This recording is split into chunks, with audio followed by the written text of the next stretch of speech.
Alors, je vais vous redonner un peu les règles du jeu que j'ai proposé tout à l'heure.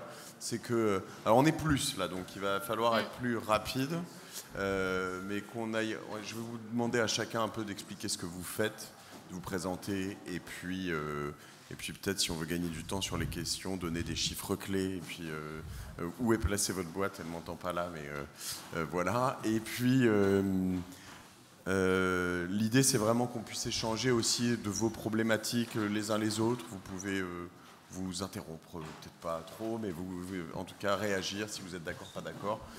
Aujourd'hui, on va parler enfin, là, tout de suite, de santé, de fintech et de santé. Moi, ce qui m'intéresse, c'est, pour introduire un peu cet échange, c'est que c'est un secteur qui me semble très réglementé et aussi très sponsorisé, entre guillemets, donc avec des assurances, des sécurités sociales, du public, du privé, des très gros, et dans lesquels je me dis, en fait, en fintech, ça doit être un cauchemar à adresser, et c'est aussi une des choses que j'aimerais évoquer aujourd'hui, mais surtout, avant tout, comprendre vos vrais enjeux, les vrais besoins du secteur que vous avez identifiés. Ce qui est intéressant dans la table ronde juste avant sur l'agriculture, ce qu'on a identifié, c'est que finalement, dans l'agriculture, si on prend le bancaire et l'agricole, il y a Crédit Agricole et Groupama qui sont partout, en fait. L'image était assez bonne, je ne sais pas si vous étiez là, mais il y en a un qui disait j'ai Crédit Agricole tatoué sur le bras gauche et Groupama tatoué sur le bras droit. Et eux, ils arrivent en fait avec une forme de création de marché over the top. J'aimerais bien aussi avoir votre avis sur ce que vous faites et si c'est ça ou si vous allez plutôt sur tout ça. On va commencer par toi, Claire, quand même, si tu veux bien. Honneur aux femmes. Voilà. Je sais pas si c'est 2023, je m'appelle mais bon. Claire Trécart. J'ai cofondé l'OLAES avec 2 associés. Et justement, c'est un secteur tellement réglementaire, la santé, qu'il y a peu de gens qui innovent vraiment sur les couvertures de santé. Nous, on s'est tout simplement rendu compte que les assureurs santé, ils proposent un petit peu tout le temps les mêmes nomenclatures. Donc vous êtes remboursé sur le dentaire, l'optique, l'hospitalisation. Mais en fait, il y a plein de nouveaux parcours de soins. On l'a vu avec le Covid, il y a une explosion des risques psychosociaux.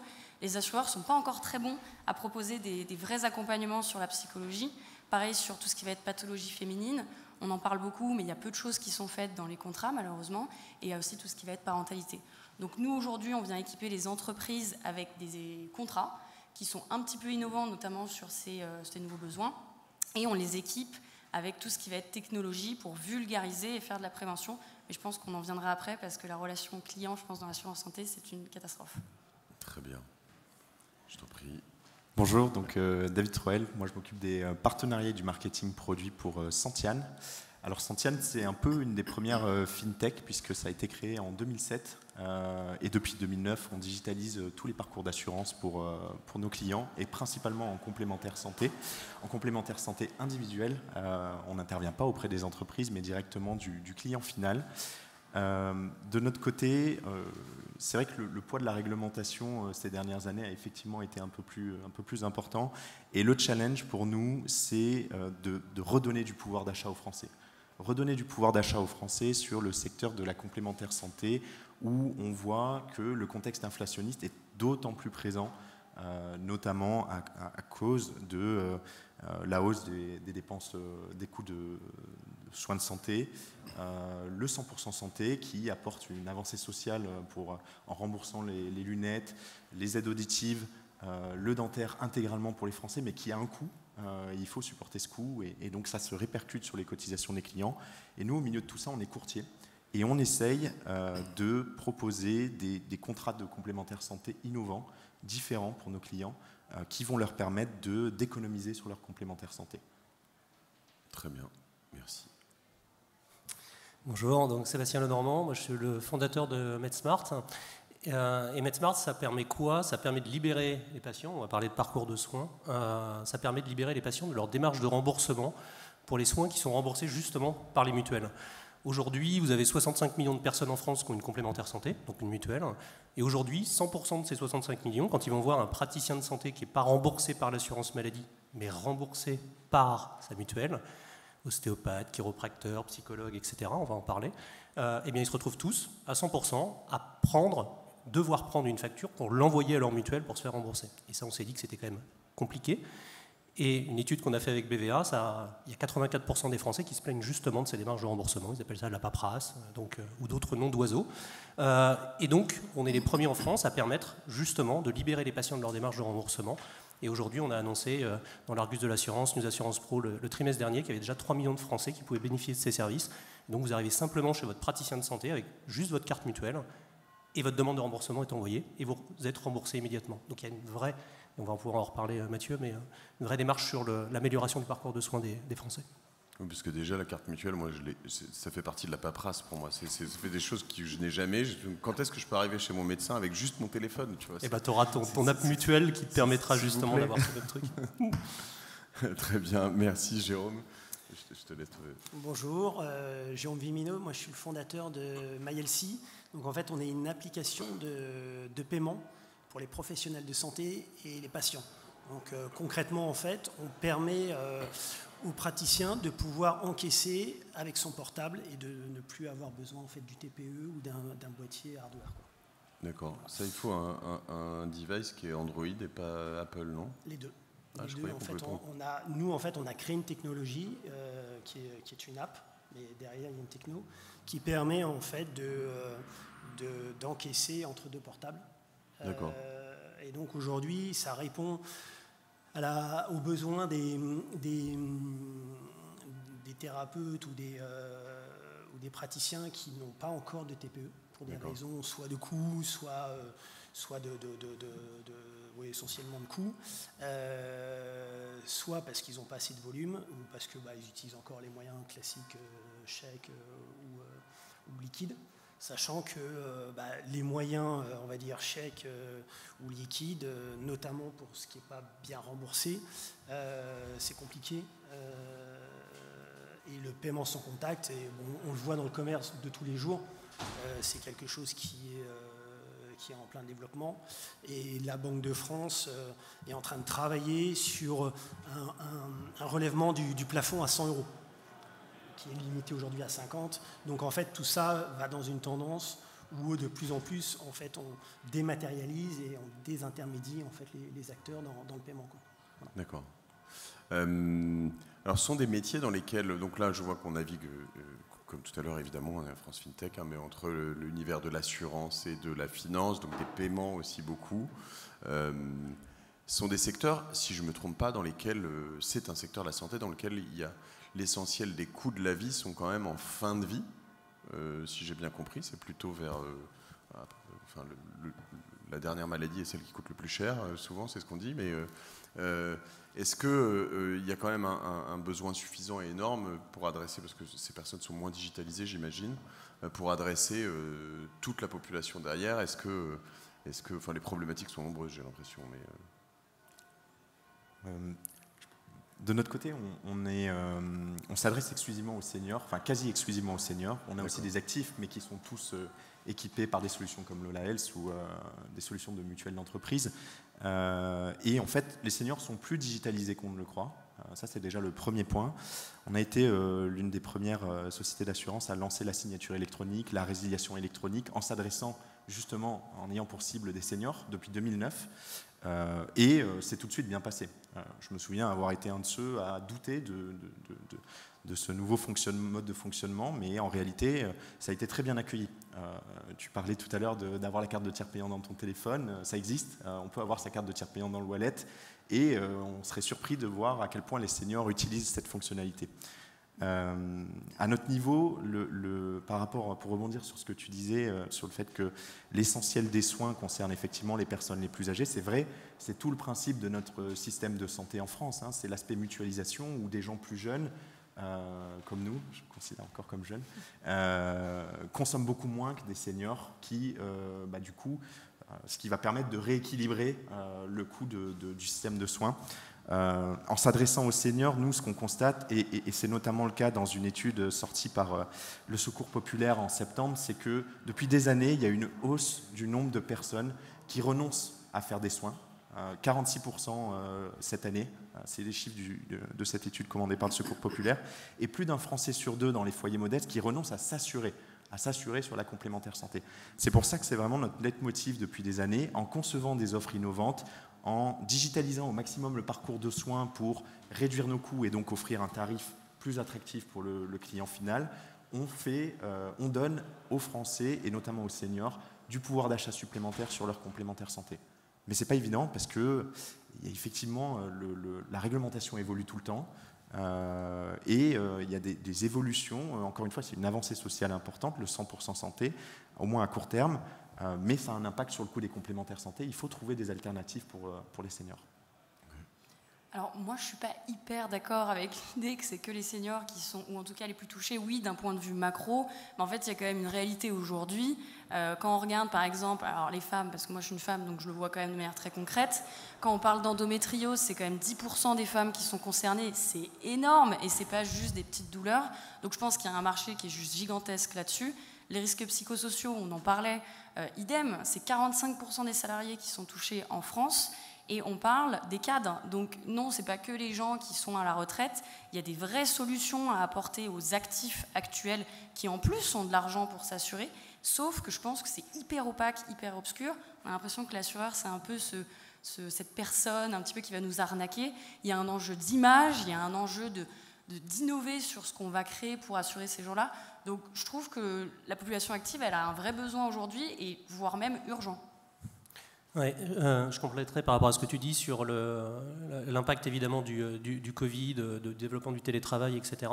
Et ça, on le voit très clairement dans les chiffres de consommation de soins, l'accès aux soins de psychologie, donc toutes ces consultations, l'accès à l'ostéopathie aussi, hein, tu fais de plus en plus de télétravail, l'impact du stress, etc. Et donc là où les soins ont le plus bondi en termes de consommation depuis le Covid, c'est justement sur ce qu'on va appeler les médecines douces au sens large. Donc il y a un vrai besoin pour les actifs sur cette partie-là. Et de l'autre côté, par rapport à la question que tu posais aussi, il y a aussi une histoire d'accès aux soins, dans le sens où quand on ne sait pas vraiment si on va se faire rembourser, quand c'est compliqué de se faire rembourser, bah dans ces cas-là, on a plus tendance à ne pas y aller ou attendre un peu, et c'est pas bon pour toi. Et donc c'est justement dans cette démarche-là, et nous on voit bien toute l'attraction qu'on a vis-à-vis de l'ensemble des acteurs de l'assurance, parce qu'on est plutôt partenaire avec eux, assureurs, mutuelles, institutions de prévoyance, courtiers, où justement il y a une vraie démarche humaniste et bienveillante vis-à-vis de leurs assurés, justement pour les accompagner dans leur quotidien. Oui, parce qu'il y a quand même un lieu commun, tu le sous-entendais clair là, mais qui est de se dire finalement l'assureur il fait exprès de te mettre des bâtons dans les roues parce que comme ça tu ne vas pas aller au bout de ton parcours pour te faire rembourser. Alors le point est clairement intéressant. Par contre, quand tu regardes, et David tu pourras témoigner, mais le gros coût pour un assureur, en tout cas pour une mutuelle, c'est vraiment quand toi tu vas à l'hôpital, en clinique, quand tu fais une radio. C'est ce que je voulais dire tout à l'heure, quand je dis ça. l'hôpital et tout, je crois que ça c'est scientifiquement prouvé, c'est la dernière maladie qui coûte le plus cher dans ta vie. Et donc c'est pour ça que proportionnellement, une consultation à 50 ou 60 euros chez un psychologue ou un ostéopathe coûte proportionnellement peu cher. Par contre, c'est eux qui te demandent, tu sais bien que c'est ta mutuelle qui te demande le papier, la fameuse facture pour te rembourser. Donc proportionnellement, il y a un vrai intérêt des complémentaires santé de t'accompagner là où ça coûte pas trop cher au final. Okay. Et alors justement là pour compléter ça, nous on a identifié cette problématique. Nous on est en amont en fait on va dire de la chaîne de valeur ou du processus de paiement, puisque on intervient à partir du moment où le patient en fait va payer, même s'il se fait rembourser derrière. Et donc nous, grâce à l'application, en fait, on permet aux praticiens de, ce qui fait déjà en fait dans les faits, de pouvoir faire un différé de paiement. Donc typiquement, est-ce que je peux payer à la fin du mois ou est-ce que je peux payer en plusieurs fois?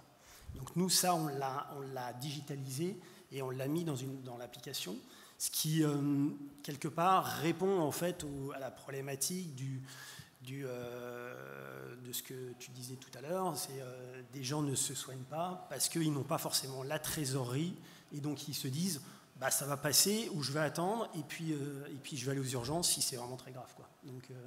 Donc d'être plus acteur en amont et de pouvoir apporter une solution, on va dire, numérique qui existe déjà avec des chèques qu'on met à la fin du mois en fait, hein, mais typiquement aujourd'hui ça c'est une vraie gestion administrative pour des praticiens, donc c'est du temps, etc. Donc nous c'est ce qu'on apporte grâce à l'application, c'est aux praticiens de lui dégager du temps, de se recentrer sur son métier qui est de soigner et d'utiliser un outil, une application, et que le paiement ne soit plus un souci. Voilà. J'aimerais aborder, merci pour ces précisions, un point assez central. Je parlais tout à l'heure fait, de la réglementation et là potentiellement de l'État, de la carte vitale, de tout ce qui se passe autour de tout ça. En fait, alors il y a plein de choses et après je viendrai sur les data et les données personnelles parce que c'est quelque chose qui vous concerne, nous concerne et peut changer les choses et à la fois est un peu flippant de temps en temps. Mais sur le premier point, la carte vitale, quand est-ce qu'on aura une carte vitale enfin, est-ce que l'État, dans l'absolu, plus la question sous-jacente, c'est ça, là-dessus stimule des gens comme vous met des barrières? Quelle est la relation qu'on a au sens là, je parle de la carte vitale, mais ça peut être sur les paiements, etc. Mais est-ce que c'est... Moi, je peux en parler, quoi, parce qu'on a essayé en fait de l'intégrer. Parce qu'on s'est dit qu'en termes dans le parcours du soin, ça serait idéal de pouvoir intégrer une seule carte, qui serait une carte de paiement, et en même temps la carte vitale. En termes d'expérience client et utilisateur, ça serait... donc on a très rapidement en fait, pris contact avec les GIE carte vitale, et qui nous a répondu qu'en fait, la carte vitale est la pièce d'identité santé, et ça restera une pièce d'identité santé. Et aujourd'hui, une pièce d'identité, elle peut être dématérialisée. Alors, elle est en cours de dématérialisation. Ouais. C'est-à-dire qu'aujourd'hui, ils sont en pilote dans des régions, ça fonctionne très bien.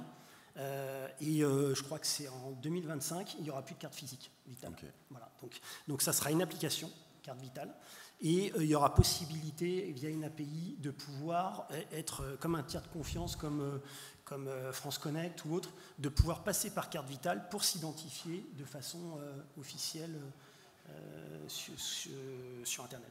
Voilà. D'accord, donc il y a un déploiement qui se fait petit à petit. Oui, tout à fait. Et ça va assez vite pour vous? Personnellement, non. Non, mais ça pourrait toujours aller plus vite, mais c'est vrai que c'est un peu le sens de l'histoire de finalement dématérialiser la carte de tiers payant, la carte vitale, digitaliser un peu tous ces process, parce que la complémentaire santé en France, c'est quand même un métier, et nous, c'est un peu notre leitmotiv, où il y a besoin d'avoir une certaine excellence opérationnelle quand on veut distribuer de la complémentaire santé auprès d'un particulier c'est un peu le b.a.-ba pour tout le monde, mais envoyer à temps sa carte de tiers payant au client, lui répondre rapidement quand il a une question, faire en sorte que la télétransmission se mette en place avec la sécurité sociale. Ça paraît logique, mais en fait, opérationnellement, derrière, il y a de l'humain, il y a de la techno, il y a des outils qui doivent être développés pour faciliter tout ça. Donc, oui, la dématérialisation de la carte vitale, de la carte de tiers payant, c'est un peu le sens de l'histoire. On va y arriver. Mais ça va prendre du temps. Et je compléterai sur ce que vous venez de dire. Donc, il y a une notion de tempo, il y a une notion d'intégration aussi des droits mutuels à l'intérieur de ta carte vitale, parce que du coup, tu as quand même besoin des deux. Parce qu'aujourd'hui, comme tu le sais, tu te trimbales avec ta carte vitale et ta carte mutuelle. Donc, on va essayer de faire un petit combo avec ça. Et aujourd'hui, pour compléter sur la partie déploiement, ils sont plutôt sur la médecine conventionnée, donc toi, plutôt médecin généraliste, spécialiste, etc. C'est plutôt dans un deuxième temps que ça viendra sur l'ensemble des professions de santé. Donc, il y a encore un petit peu de temps avant qu'on le voie quotidiennement. C'est bien le problème, je me trimballe toujours ni avec ma carte vitale ni avec ma complémentaire, donc je reçois une petite fiche que je n'envoie nulle part. Voilà, c'est ça, je exactement. Me fais pas rembourser, tu as le pain. C'est bien. Très bien. Et là-dessus, on arrive sur cette histoire de données et de data qui est très, en fait, qui à la fois moi me fascine. On me faisait la remarque, j'assume avoir 2 montres parce que je veux avoir toutes mes données de sommeil, de mouvement, de choses comme ça. Je trouve ça intéressant de pouvoir voir ça.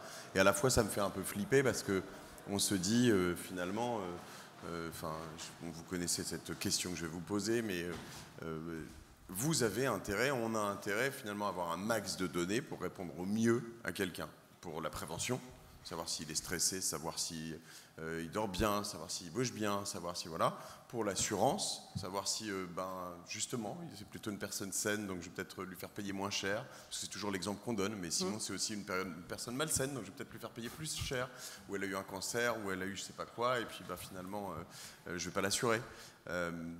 Comment on navigue au milieu de tout ça dans vos métiers? Comment on navigue au milieu d'une réalité data qui est très propre à la fintech, peut-être moins au doigt levé que du monde d'avant, par rapport à une forme de responsabilité civique, qui est très importante? Alors moi je peux peut-être répondre parce que sur notre application on fait de la prévention. Donc on utilise de la data, tout simplement parce qu'on s'est rendu compte qu'on peut faire de la prévention au bon moment dans le parcours de soins et que ça va réduire le risque. Donc en tant qu'assureur, c'est génial, puisque du coup, automatiquement, on paye moins. Et c'est gagnant-gagnant, puisqu'aujourd'hui, il y a quand même 80%, c'est une étude d'AXA, des Français qui sont d'accord pour qu'on utilise leur data personnelle et sensible, à condition que ça serve leur parcours de soins. Donc les gens sont d'accord. La preuve, toi, ça ne te dérange pas. Je pense que ça ne dérange personne, à condition que ça nous aide à titre personnel. Et aujourd'hui, on a cette possibilité. Pour moi, le vrai risque, c'est quand on va partir sur des modèles type IA, etc.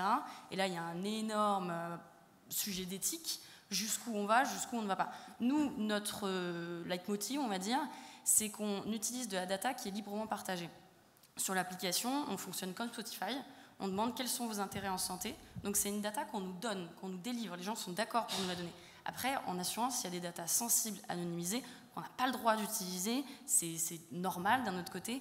Si je suis une femme et que je me suis fait avorter, ou si je suis une femme, ou si je suis un homme, peu importe, il y a des choses qu'on ne peut pas donner comme ça. C'est pas possible. Et là, moi, je dis attention, il y a un vrai problème d'éthique qui peut arriver. Et il faut se protéger de ça. Et je pense qu'il faut de la régulation de plus en plus importante là-dessus. Moi je compléterais en disant, on parle de données de santé, donc évidemment il doit y avoir un cadre, il doit y avoir une logique de sécurisation qui est importante. Et de l'autre côté, par rapport à la question que tu posais, aujourd'hui tu as un certain nombre de patients qui ont le droit à 4 ou 5 consultations par an de psychologues, d'ostéopathes. Quand ils vont avoir dépassé ça, en fait ils ne vont plus l'envoyer à leur complémentaire santé, à leur mutuelle, parce qu'ils savent qu'ils ne vont pas être remboursés. Nous, étant donné qu'on a cette télétransmission vers les mutuelles, ils sont capables de voir quels sont justement les assurés qui vont consommer 10 consultations par an, etc. Et justement être beaucoup plus proactifs pour pouvoir leur proposer des choses bien plus, j'allais dire, innovantes, bien plus accompagnantes dans cet élément de démarche. Et après, de l'autre côté, lié à la donnée, il y a aussi les données frauduleuses, donc il y a aussi des éléments de fraude, des gens qui envoient des consultations qu'ils n'ont pas vraiment réalisées pour se faire rembourser. Et donc, dans cette même logique, nous, on est capable de détecter cette fraude et donc de permettre aussi aux assureurs, aux complémentaires santé, d'être plus créatifs dans leurs offres, parce qu'aujourd'hui, elles te limitent, parce qu'elles ont peur que, justement, il y en ait trop qui en profitent de façon frauduleuse. Et donc ça, c'est aussi un axe important sur, justement, à mieux accompagner dans plus de séances ceux qui en ont le plus besoin. Voilà. Oui, je confirme. C'est vrai que c'est... Typiquement, MedSmart, ça fait partie des solutions qu'on regarde pour justement limiter le risque de fraude sur les acteurs nomenclature et sur les actes remboursés, y compris par la sécurité sociale et complétés par la complémentaire santé. Je parlais tout à l'heure du pouvoir d'achat des Français. En fait, aujourd'hui en France, on a un système de santé qui est envié dans le monde entier et où la plupart des gens ne réalisent pas qu'une fraude pour s'acheter des lunettes de soleil avec un forfait optique, ça va empêcher derrière son parent, son grand-parent de pouvoir, à moyen terme, se faire soigner correctement. Parce que on arrête ce principe de mutualisation et on consomme trop par rapport à notre âge en faisant de la fraude. Donc c'est vrai que nous, c'est quand même dans les enjeux de ces derniers mois et de ces prochaines années, ça va être de limiter le risque de la fraude en utilisant justement des outils de data pour détecter des fausses factures, parce qu'il y en a beaucoup. La fraude explose ces dernières années. Elle a doublé cette année par rapport à l'an dernier. C'est plusieurs centaines de millions d'euros qui sont décaissés par la sécurité sociale, par les organismes complémentaires santé, à tort. Et donc, voilà. Principalement par un cumul de petites fraudes, c'est pas des grosses fraudes ou... Il y a des grosses fraudes aussi. Il y a des grosses fraudes. Il y a des grosses fraudes pour des montants de plusieurs milliers, dizaines de milliers d'euros. Ça arrive, on en détecte. Et aujourd'hui, on est capable de les arrêter à temps, mais il y en a toujours qui passent au travers. Et pour compléter sur la partie fraude, il y avait justement des sujets sur TF1 et France 2 au deuxième trimestre, là, donc on parle grand public, qui parlait justement que la fraude se professionnalisait. Et donc maintenant, tu as même sur les réseaux sociaux des gens qui te contactent en te disant c'est quand même dommage de ne pas consommer l'intégralité de ton panier de soins, tu vois. Et donc, envoyer toutes nos données, on va faire des belles factures, elles vont passer nickel vis-à-vis de certains organismes complémentaires santé, et j'ai justement vérifié pas assez la fraude. Et par votre conséquence, ils prennent 20-30% du montant qu'ils ont réussi à t'avoir. Donc on n'est plus du tout dans la protection, là, tu vois. On est vraiment dans le gain, dans le faux profit, et voilà, c'est ce que nous... Du conseil en escroquerie. Voilà, exactement. Cabinet de conseil en escroquerie, j'aurais dû... Et si je reviens sur ce que tu voulais intervenir, pardon, non, juste nous, en fait, nous, comme on est en amont et qu'on n'est pas dans le métier de remboursement, on peut, nous, via l'open banking, on se sert de données bancaires et on peut faire des enquêtes, ce qui peut, en amont de la chaîne, éviter éventuellement une fraude. sur l'aspect remboursement, en fait, comme c'est vraiment le praticien qui encaisse, nous, on n'a pas de levier là-dessus, et à part le fait que ce soit le praticien qui encaisse, on n'a pas d'information de santé, donc on n'a pas de problématique d'usage de data et d'intelligence artificielle un peu quand même, ou pas encore? Alors, on se demande si on va l'intégrer. Là où je suis d'accord et je rejoins ton propos, c'est qu'on ne voudrait pas tomber dans un travers qui serait à l'encontre du patient et de la santé de façon générale. Donc moi je suis assez, pour l'instant on est observateur. Là-dessus on marche vraiment sur des œufs. Ce que je veux dire, c'est clair dans ton métier. Tu vois, dans un épisode récent d'un de mes podcasts, on échangeait sur le fait que quelques années en amont aujourd'hui du moment où tu vas déceler un Alzheimer, tu vas pouvoir le déceler dans les conversations téléphoniques d'une personne sur sa tonalité, la manière dont elle parle, des tout petits détails de voix comme ça. Tu te dis, est-ce que tu veux mais toi, j'imagine que tu parles tu vois, du problème psychologique au bureau, de choses comme ça. Est-ce que tu acceptes de donner un certain nombre de choses pour qu'on puisse dépister des choses chez toi ou pas? J'imagine que il n'y a pas de vérité là-dedans. Parce qu'on est au cœur du sujet quand même, c'est vraiment dans la technologie. Là, hein. Je pense qu'il y a un peu deux sujets et que c'est pour ça que c'est un sujet qui est aussi difficile. C'est que d'un côté, que ce soit la data ou l'IA, ça peut mener à des choses merveilleuses. Autant pour le business, soyons honnêtes, et autant pour la santé des gens. Et ça, c'est très très bien. En revanche, il manque des organismes régulateurs, et je pense que ça va se développer évidemment, qui puissent venir un petit peu bloquer ces questions-là. Moi, j'ai très envie d'utiliser la data, l'intelligence artificielle, pour aller tendre la main à des femmes qui ont de l'endométriose et qui sont en errance médicale depuis des années. Et ça va se faire, j'en suis certaine. Maintenant, il faut faire attention à ce que ça ne tombe pas dans les mauvaises mains de certaines personnes pour qu'après, on lui fasse payer plus cher parce que du coup, on va savoir qu'elle va avoir de l'endométriose dans les temps. Il y a toujours un revers de médaille, c'est la problématique. Exactement. Donc il faut avoir des garde-fous. C'est vrai que quand même, moi je fais un contrôle technique de ma voiture, j'ai quand même en 2023 un garagiste qui va brancher ma voiture pour faire un diagnostic. Quand j'arrive chez mon médecin, il va prendre mon pouls comme ça. Enfin, je veux dire, j'ai des années de pouls là que je peux lui donner. Il va me prendre un pouls à un instant T, c'est complètement débile. Je veux dire, aujourd'hui, on arrive quand même à un truc où c'est loin d'être abouti tout ça. Non, mais moi je suis sûre qu'on est dedans. Enfin, s'il y a des gens qui pensent encore qu'on va pas se prendre la révolution de l'IA en pleine tête, ils sont fous parce que c'est sûr et certain qu'on va être dedans. Et je pense que tous autour de cette table, si on a la possibilité d'en profiter, on le fera. Faut pas être hypocrite. Faut juste être réaliste maintenant, il faut le faire en conscience et avec de l'éthique. Et ça, c'est possible. Et il y a des acteurs aujourd'hui de la data et de l'intelligence artificielle qui le font très bien avec de l'IA frugale, qui est bonne pour l'écologie et l'environnement parce que c'est quand même un énorme sujet et qui est bonne pour le social aussi. C'est juste qu'il faut avancer un peu en conscience et je pense que c'est un énorme sujet de société, du coup, pas juste dans l'assurance et la fintech. Et il y a pas mal de choses à faire. Et peut-être un sujet où je pense que vous serez d'accord avec moi, pour moi, la problématique de l'assurance, et sûrement de la banque aussi d'ailleurs, c'est la relation client. Enfin, c'est catastrophique. Et ces modèles un peu LLM d'IA, ça peut nous aider quand même à arranger la vie de beaucoup de monde. Là, vous êtes dans la salle, j'imagine que vous avez déjà appelé votre assurance et que vous êtes tombé sur cet espace de boîte vocale effroyable où vous ne trouvez jamais personne qui vous répond. Tapez 1, tapez 2, tapez 3. Vous êtes la 15e personne. Attendez. Non, en fait, j'ai un problème, c'est maintenant. Avec des modèles de data et d'intelligence artificielle, on va pouvoir vous donner la réponse instantanément. Moi, je trouve que c'est génial, mais il faut le faire intelligemment.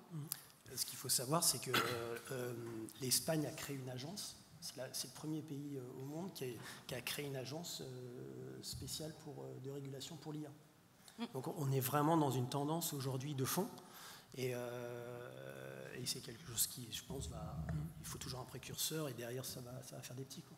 Et tu vois, deux sujets là-dessus. Un, par rapport à l'exemple que tu utilisais, Mathieu, sur ton pouls sur ta montre, je pense qu'il y a une histoire de consentement. C'est-à-dire que tu vois, il y en a certains qui vont accepter de partager ces données avec leur médecin et d'autres qui vont dire non, j'ai pas vraiment envie. Le médecin n'est pas équipé pour ça aussi. Exactement. Donc tu vois, c'est comment on est capable d'accompagner ceux qui le souhaitent, parce que tu as tout à fait raison. L'intelligence, elle est plus là qu'un truc en temps réel où en fait c'est un data point et puis c'est tout, quoi.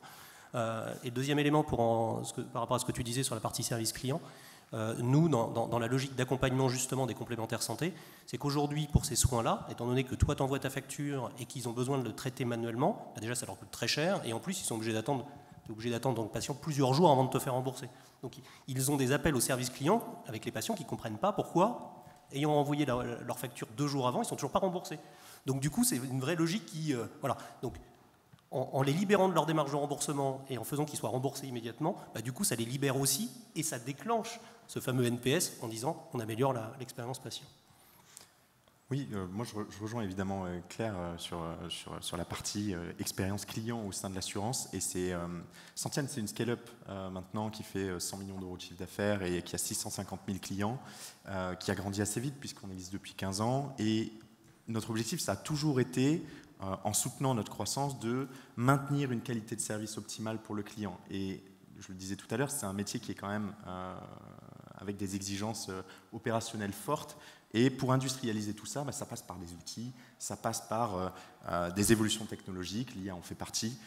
Et tout ça doit nous aider à améliorer la qualité de service du client sans pour autant tomber dans le travers de l'utilisation un peu facile de la data. Merci. Est-ce que vous avez des questions? Non? Pas de questions? Est-ce que j'ai oublié d'aborder des sujets importants que vous vouliez aborder aujourd'hui? Enfin, bon, il y en a 1 million. Hein. Moi, je pourrais passer 1 heure de plus sur l'IA, hein, si vous voulez. Oui. Mais J'aimerais juste ajouter quelque chose. On oublie parfois que le parcours de soins en France, il commence d'abord par le choix de sa complémentaire santé. C'est un point assez important pour nous chez Santiane, puisqu'on a chaque jour environ 2500 personnes qui atterrissent sur notre plateforme pour sélectionner leur complémentaire santé. Et c'est vrai que on a trois axes sur lesquels on essaye d'insister au quotidien et qui sont pas forcément évidents. C'est le conseil qui est apporté aux clients, réussir à se retrouver au sein de la santé en France dans le jargon compliqué des assureurs. C'est pas évident, donc on essaye en tant que courtier avec des offres conçues avec des partenaires, des grands assureurs comme Generali, comme Malakoff, etc., d'harmoniser tout ça pour que la lecture soit facile et ludique pour nos clients. Dans la suite de la vie de leur contrat de complémentaire santé, tu parlais de la carte de tiers payant, etc. On met en place des outils développés en interne qui vont faciliter le parcours de soins du client. La mise en gestion du contrat, recevoir rapidement la carte de tiers payant, mettre en place la télétransmission, le suivi du contrat, rembourser très vite le client, faire en sorte qu'il n'atterrisse pas sur un SVI interminable de 10 minutes où il doit taper 1, taper 2, taper 3 et avoir une réponse très rapidement, soit via du chat, soit via quelqu'un au téléphone, soit pourquoi pas plus tard via de l'IA, on n'y est pas encore de notre côté. Enfin voilà, je voulais insister sur ces points parce que ça me paraît important quand même dans le système de santé en France de remettre à plat les basiques qui sont en fait assez difficiles à tenir de manière industrielle. Moi, je veux bien compléter, mais plus avec un message, on va dire. Je pense qu'on a tous vécu la transition numérique, on est en plein dans la transition écologique, et je suis absolument persuadée qu'on est un petit peu en amont de la transition sociale. Nous, on est entreprise à mission chez Lola Health. Enfin, moi, je n'étais pas destinée à l'assurance, je ne me suis pas dit, ça a l'air génial l'assurance. Non, c'était un moyen de parvenir à aider des populations. Et j'intermène notamment tous les chefs d'entreprise, et il y en a peut-être même autour de la table, à voir ces sujets de santé et de social comme étant des priorités absolument fondamentales, parce qu'aujourd'hui, il y a un désengagement, il y a des gens qui ne veulent plus aller travailler dans des entreprises parce qu'ils n'ont plus de sens. Et ce n'est pas juste des farfelus à droite à gauche, c'est un vrai besoin généralisé. Et je pense que s'engager sur ces sujets-là, c'est une magnifique mission comme chef d'entreprise. Et je compléterai ce que tu dis sur le... Nous, on le voit, on discute quasiment avec l'ensemble des complémentaires santé en France. Et il y a un vrai sujet vis-à-vis de leurs clients, donc entreprises, qui est qu'est-ce que vous faites pour accompagner mes salariés? Et on en a parlé tout à l'heure, avec le bond de la consommation de médecine douce, donc ostéopathie, psychologie, etc. Maintenant, systématiquement, les courtiers et les complémentaires santé nous le disent, maintenant, les entreprises ont vraiment à cœur d'aller un peu plus loin dans comment j'accompagne mes salariés au quotidien. Et donc, du coup, évidemment, dans la solution qu'on propose, il y a quelque chose de bon et de vertueux dans le modèle. Et donc, c'est à chacun de nous d'y contribuer modestement, mais sûrement chaque jour, quoi. Jérôme, on fait un tour de table, alors je te Ouais, laisse le mot à la fin. Pour compléter, effectivement, nous, on a une approche socialement responsable aussi, parce qu'on se doit au niveau même si on est en amont et au niveau du paiement, et notamment, en fait, l'idée, c'est vraiment de transmettre le message qui est le même, c'est de dire, voilà, aujourd'hui, il y a des gens qui n'ont pas forcément les moyens d'avancer ou de pouvoir payer pour se soigner, et aujourd'hui, on met un outil à disposition du praticien pour justement accompagner ces gens-là. Donc ça aide au niveau du pouvoir d'achat, de pouvoir faire des différés, de pouvoir payer en plusieurs fois, qui sont des outils bien évidemment pour le praticien parce qu'il se fait encaisser, mais c'est bénéfique également pour le patient. Et on est dans cette démarche socialement responsable et dans le paiement, parce que je pense que on dit que l'argent est sale, mais pas que. Donc voilà, on a aussi cette démarche qui est au cœur de la société. Pas de questions? Alors, moi, je vous remercie. C'était passionnant. Puis ça ouvre vraiment des sujets très intéressants. Et à la fois, on se dit, comme je le disais en intro, que le régulateur doit être un boulet par moment sur tout ça. Et à la fois, on se rend compte à quel point il est nécessaire, notamment sur ces problématiques de data, d'accès aux données, d'intelligence artificielle et même de choix qui en résultent, enfin qui en découlent. Donc merci beaucoup de votre éclairage là-dessus. Et puis suivez-les sur LinkedIn, chacun, vous avez les noms dans le programme, je crois, de toute façon. Et puis bon appétit alors à tous. Merci beaucoup. Merci à tous. Merci.